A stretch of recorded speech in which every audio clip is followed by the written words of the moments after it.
Welcome to Ask the Patient Advocate podcast, where we will discuss all things related to navigating your health. I am Dr. Elena Borrelli, and I'm so excited to talk about such an important topic of private patient advocacy. Managing your health and navigating the healthcare system is challenging, but it's a lot better when we go through it together. Welcome back to another episode of Ask the Patient Advocate podcast. We often discuss the challenges of navigating chronic illness, advocating for appropriate care, and finding ways not just to survive, but to truly thrive. Today's guest embodies that mission in a remarkable way. Joining us is Nicholas Kelly, a registered dietitian, educator, speaker, author, artist, dancer, and passionate advocate for the cystic fibrosis community. That was a mouthful, but I'm very excited to have him on today. Diagnosed with cystic fibrosis at just 3 months old, Nick has faced tremendous medical challenges throughout his life, including multiple surgeries, hospitalizations, emergency medical events, and countless obstacles. Yet through it all, he has built a life defined not by limitations, but by purpose, passion, and possibility. Nick, thank you so much for joining me today. I'm very excited to have you. How are you doing? I'm fantastic. Thank you so much for having me. It's truly a pleasure. Of course, of course. Well, as I kind of mentioned in my introduction, you wear many hats: a dietitian, a speaker, a poet, a dancer, an artist, athlete, advocate. That's amazing. So before we talk about cystic fibrosis and nutrition, go ahead and maybe share a little bit about who you are beyond your diagnosis. So, beyond my diagnosis, I have been the pleasure of being a lot of things. So, as mentioned, I'm an author. I wrote 3 children's books, a I co-author, love it. co-illustrated, as well as a cookbook. So I love to cook. I'm a person who loves the kitchen. I am a artist, so I have been a poet. Is That's my first love for sure. And then I was a professional dancer for 12 years. So I did I love it. hip hop lyrical expression. So dance has always been a part of me. It's always been part of my movement. And then I also DJ as well as I'm a photographer. So Oh just my. being inside of the arts, I love the Yeah. arts. I love that passion it allows me and the creative freedom it gives me. I love that. My children are both competitive dancers, and we travel all over the world for them. So I watch the dancing. I don't do it myself, but I have a very big passion for dancing and the dedication for that. Before we continue, what's the name of your cookbook? Because I definitely want to. That's going to be my next purchase to read. So what's your cookbook called? It's called No Need for Seconds. I love it.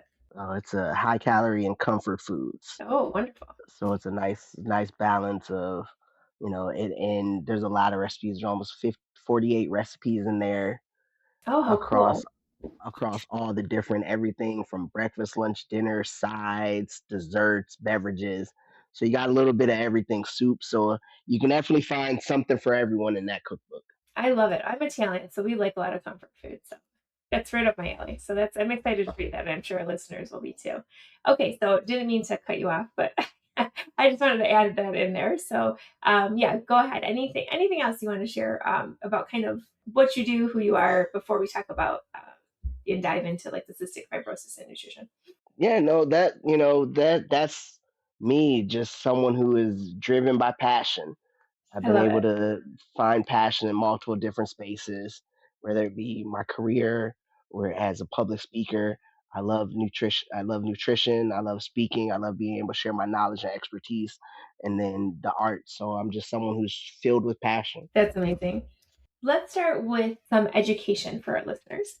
Many people have heard of cystic fibrosis or CF, but they might not fully understand like what it is. So if you were to explain it kind of in like layman terms or basic terms, how would you say that cystic fibrosis can be defined, and like how does it would you say it affects your body?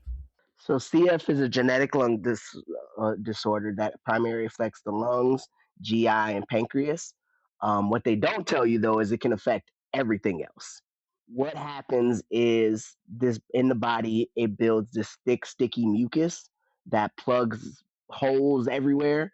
And what happens in the lungs is it plugs those lungs up and it collects bacteria. So when you collect that bacteria, it causes scarring. That scarring often causes decreased lung function over time, which is also what makes it terminal. That's a good explanation, I think, for our listeners to understand. There's a lot of different side effects or, symptoms that it has. And I'm sure, with the knowledge that I have about it, I know that every patient kind of experiences it differently. Is that fair to say? Absolutely. Like it's truly a snowflake disease. So we always say if you've treated one person with CF, you've only treated one person with CF. Ah, that's a good way of explaining it. So that makes it much more complex, correct? So, as a registered dietitian living with CF, you bring both the professional expertise and then your personal experience to the conversation. So, why would you say nutrition is such a critical component of managing cystic fibrosis? Well, it's a pivotal part because you start looking at CF. One of the components of it is inability to take in the nutrients you need. So CF, one of the things that it does is makes it difficult to take down and break down food and nutrients. So nutrition is inherently a vital part of that process. So whether it's easy to lose weight, it's hard to gain weight. So that's one of the things. Now with some of the modulators, you're having differences, and now people are having to transition to more traditional diet, which is Mhm. now even more of an issue because you've eaten your whole life. You've been told eat as many calories as you can. It doesn't matter how you get them, just get them in. And now all of a sudden we're looking at, oh wait, we might have to be more mindful of this. We might need to pump the brakes. We start having to look at things like cholesterol and things that the general public's been more concerned about for years, but because CF was never an adult disease, they didn't really have to worry about it. So now we're in a position where, I mean, it's a good problem to have. We have to worry about, adult diseases, but that's now a transition in mind state. Exactly. No, that's so true. And so you've spent a lifetime navigating healthcare systems, specialists, treatments, hospitalizations. What would you say are some of the most important lessons you've learned about self-advocacy? And I'm sure there's quite a few of them. The most important lesson I've learned about navigating healthcare system is you have to be willing to advocate for yourself. Agreed. There is no one who will care more about your health than you. And that's not a knock on anyone because there's a lot of people who could care for you. They love you. Your doctors are on your side, your family's on your side, but no one will care about your health more than you do. And so I think it's super important to be able to advocate for yourself and get the care you deserve and the care that you need.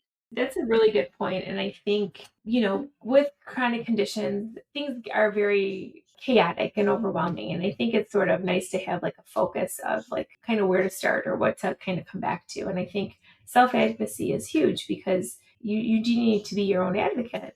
Even if you have others advocating on your behalf, you can't just, it doesn't supplement self advocacy. Absolutely. Yeah. So this is kind of I'm throwing this question out, but do you have an example during your healthcare journey, navigating CF, where you had to self advocate for yourself during your journey? Absolutely. So I actually have multiple examples. One of the ones that comes to mind is so as part of CF, one of the things that is incorporated with disease is consistent and frequent hospitalizations. And you know, there's no hard fast rule about hospitalizations. About okay, this is when you go in, this is when you need to come out. So it can get a little murky. And as clinicians, we love objective data. Like we want something we can grab onto. We want something we can dig our teeth in, hard data. And when you start talking about situations where it becomes subjective and saying, okay, I could use a few more days in the hospital, it's like, well, what's the difference between 1 day and 3 days, or that 3 days and 5 days?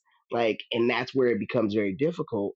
And so for myself, I started to run into issues with my doctor about that extra days, and I just had to stand my ground and say, okay, more than anything, I know my body. It may not seem like those days matter to you, but they matter to me, and I know they matter because this is important, because I can always tell you I'm not coming in as frequently. So yeah, those 3 extra days may not seem like a lot, but when I'm staying out for 6 months, it's kind of hard to argue with the results.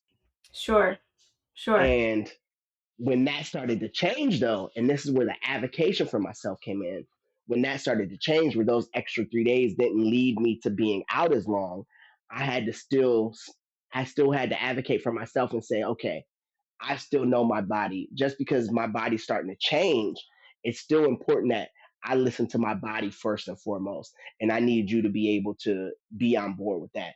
To ultimately the point where we came to a crossroads and I ended up having to switch doctors because I just don't feel like I was being heard anymore.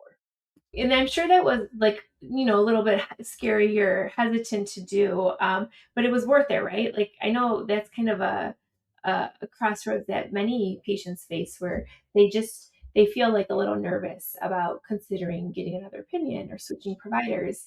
But I typically encourage people to kind of take that risk if you feel that you're not in like a trusting, equally mutually understood relationship with your provider. Absolutely. It's scary, especially because in my situation, I've been with my doctor for like 20 years. Oh wow! So you knew him for her for a long time. Yeah, me and him, I grew with him. Yeah, So it was a situation where like I'm falling out the nest here. This is a little nerve wracking, and I'm going to someone I don't really know. I'm still trying to navigate like who do I go to, who's going to hear me best. And that was an interesting transition time for me because in the midst of that, I'm still trying to transition to my new normal. As I said, I started to get sicker, so it's like, okay, what's my new normal? Should I anticipate, expecting every 6 months, or should I start expecting coming in the hospital every 4 months? You know, are my hospitalizations going to start to get longer, just standard? Is that going to be my default? So I had a lot of factors that I were trying to navigate in addition to navigating my transition into my clinician care. yeah, that would it is scary, but I think, in the long run, most of the time it's for the best. And even, I think too, like even in situations where maybe, the change isn't always exactly what you thought it would be, I think it's worth taking that chance because you don't know until you try and you don't want to have regrets, especially with your health, right? Absolutely, you have to be willing to take that chance because there's more doctors out there to be had. If it doesn't work on the first go, you're not married to that person. Sure. You have another opportunity to try something different. And sometimes it may take a couple times because people are just that. There's going to be people that inherently their personalities vibe better. There's going to be people that you may not see eye to eye with. So you still have to navigate it no different than finding friends in a way.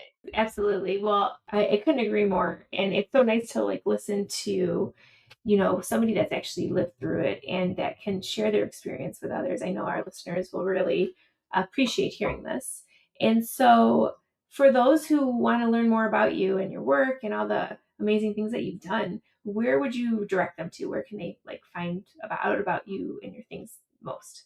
So first, my website, nicholaskelly.rd.com. So that's Nicholas Kelly, Kelly, R is in registered, D is in dietitian.com. You can find me on all social media platforms at Nicholas Kelly RD, or you can email me at nicholaskellyrd@gmail.com. I don't know if you guys saw the pattern there, but essentially, if you want to get a hold of Nick, Nicholas Kelly RD is the way to do it. I love it. Well, I'm going to be purchasing your cookbook and trying to make some of those meals, and then I'm going to message you and tell you how they turned out. So I'm excited to Uh, try that. I'm super excited for you to try it. I'll give you a little couple of my favorites. So I'm Okay, really I'm perfect. really excited for you to try it and let me know. Awesome, awesome. Well, thank you so much, Nick, for sharing your incredible story, your expertise, and your perspective. You've chosen to build a life centered on purpose, growth, creativity, service, and advocacy. And your journey reminds us that a diagnosis may influence our path, but it doesn't have to define our potential. So, for any of our listeners living with or having a loved one that has cystic fibrosis, caring for someone with CF, or navigating another chronic illness, your message of resilience, self advocacy, and possibility is incredibly powerful. And reach out to Nick if you have concerns right now or navigating that path for yourself. And I hope that this conversation has helped all of our listeners feel more confident as they navigate their healthcare journey. If you have a question for Ask the Patient Advocate, email advocate@pathwaypa.com. Managing your health and navigating the healthcare system is challenging, but it's a lot better when we go through it together.